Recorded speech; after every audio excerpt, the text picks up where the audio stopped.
ದರ್ಪಣ TV Kannada breaking news. ನಮಸ್ಕಾರ ವೀಕ್ಷಕರೇ, ದರ್ಪಣ TV ಕನ್ನಡದ ಬ್ರೇಕಿಂಗ್ ನ್ಯೂಸ್ಗೆ ಸ್ವಾಗತ.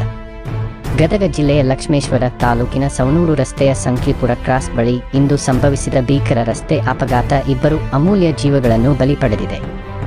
ಈ ದುರ್ಘಟನೆ ಇಡೀ ಪ್ರದೇಶವನ್ನೇ ಬೆಚ್ಚಿ ಬೀಳಿಸಿದ್ದು, ಕುಟುಂಬಸ್ಥರ ಆಕ್ರಂದನ ಮುಗಿಲು ಮುಟ್ಟಿದೆ.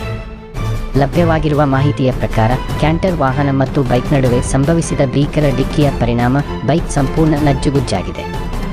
ಅಪಘಾತದ ತೀವ್ರತೆಗೆ ಬೈಕ್ನಲ್ಲಿ ಪ್ರಯಾಣಿಸುತ್ತಿದ್ದ ಗೌರಮ್ಮ ಯಲ್ಲಪ್ಪ ಅವರು ಸ್ಥಳದಲ್ಲೇ ಮೃತಪಟ್ಟಿದ್ದಾರೆ. ಇನ್ನೊಬ್ಬರಾದ ಫಕ್ಕೀರೇಶ ಬಾರ್ಕಿ ಕಡಕೋಳ ಗ್ರಾಮ ಪಂಚಾಯತ್ನಲ್ಲಿ ವಾಟರ್ ಮ್ಯಾನ್ ಆಗಿ ಸೇವೆ ಸಲ್ಲಿಸುತ್ತಿದ್ದವರು ಅಪಘಾತದಲ್ಲಿ ಗಂಭೀರವಾಗಿ ಗಾಯಗೊಂಡಿದ್ದರು. ಸ್ಥಳೀಯರು ಹಾಗೂ ಸಾರ್ವಜನಿಕರು ತಕ್ಷಣವೇ ರಕ್ಷಣಾ ಕಾರ್ಯಾಚರಣೆ ನಡೆಸಿ ಅವರನ್ನು ಆಸ್ಪತ್ರೆಗೆ ಸಾಗಿಸಲು ಮುಂದಾದರು. ಆದರೆ ವಿಧಿಯಾಟಕ್ಕೆ ಯಾರೂ ತಲೆಬಾಗದೇ ಇರಲಿಲ್ಲ. ಜಿಲ್ಲಾ ಆಸ್ಪತ್ರೆಗೆ ಕರೆದೊಯ್ಯುವ ಮಾರ್ಗಮಧ್ಯೆಯೇ ಫಕ್ಕೀರೇಶ ಬಾರ್ಕಿ ಅವರು ಕೊನೆಯುಸಿರೆಳೆದಿದ್ದಾರೆ ಎಂದು ತಿಳಿದುಬಂದಿದೆ. ಅಪಘಾತದ ಸುದ್ದಿ ತಿಳಿಯುತ್ತಿದ್ದಂತೆ ಸ್ಥಳಕ್ಕೆ ಸಾರ್ವಜನಿಕರು ಹೆಚ್ಚಿನ ಸಂಖ್ಯೆಯಲ್ಲಿ ಆಗಮಿಸಿದರು.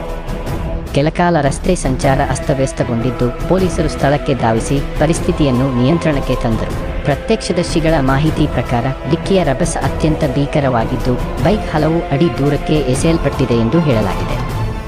ಘಟನಾ ಸ್ಥಳದ ದೃಶ್ಯಗಳು ಅಪಘಾತದ ಭೀಕರತೆಯನ್ನು ಸ್ಪಷ್ಟವಾಗಿ ತೋರಿಸುತ್ತಿವೆ.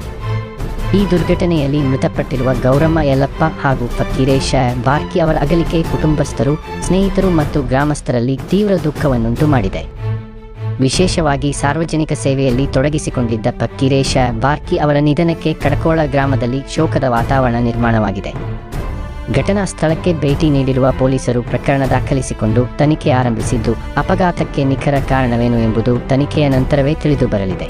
ವೀಕ್ಷಕರೇ, ವಾಹನ ಚಾಲನೆ ಮಾಡುವಾಗ ಸಂಚಾರ ನಿಯಮಗಳನ್ನು ಕಡ್ಡಾಯವಾಗಿ ಪಾಲಿಸಿ. ಒಂದು ಕ್ಷಣದ ನಿರ್ಲಕ್ಷ್ಯ ಅಮೂಲ್ಯ ಜೀವಗಳನ್ನು ಕಸಿದುಕೊಳ್ಳಬಹುದು ಎಂಬುದಕ್ಕೆ ಈ ದುರ್ಘಟನೆಯೇ ಸಾಕ್ಷಿಯಾಗಿದೆ. ಹೆಚ್ಚಿನ ಅಪ್ಡೇಟ್ಗಳಿಗಾಗಿ ದರ್ಪಣ ಟಿವಿ ಕನ್ನಡವನ್ನು ವೀಕ್ಷಿಸುತ್ತೀರಿ. ನಾನು ನಿಂಗರಾಜ ಕರಾಟೆ, ಕ್ಯಾಮೆರಾಮನ್ ಜೊತೆ ದರ್ಪಣ ಟಿವಿ ಕನ್ನಡ.